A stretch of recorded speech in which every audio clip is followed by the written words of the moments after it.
Looking at State Route 503, heading to work. Tuesday, February 9th. Another Ohio blizzard of 2010. One of 10 cars have passed me so far on my whole trip.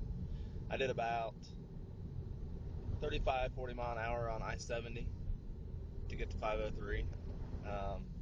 Probably can't hear right now. You might see a little jerking. It's pretty slippery. I'm doing 30 miles an hour.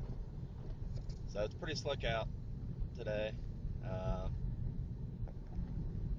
We were closed Saturday due to the weather, and it's supposed to keep snowing all day today and even through tomorrow. So we'll see. We'll see how that goes. But I could have worked Thursday and took today off, but I got stuff to do on Thursday, so I opted to go in, and this is what I have to deal with. But luckily, my Cavalier's four-wheel drive. Nah, just kidding. Front-wheel drive, though, is better than rear-wheel drive, but it's still nasty out. Like I said, I'm doing 30, and I'm slipping all over the place. And 503 is usually one of the roads that actually gets touched by the county workers as far as the salt trucks, because it is a main road, but as you can tell, they haven't touched a thing. And 70 hadn't been touched yet either. I didn't see one salt truck out today. You can tell by the road conditions that nothing's been out to plow or salt or anything.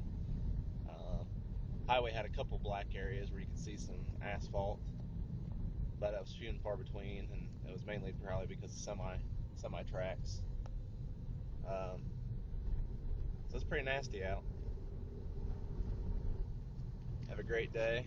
Thanks for watching my blizzard of 2010 video. Traveling down 503 in Preble County, going towards D&D RV in West Alexandria. Thank you.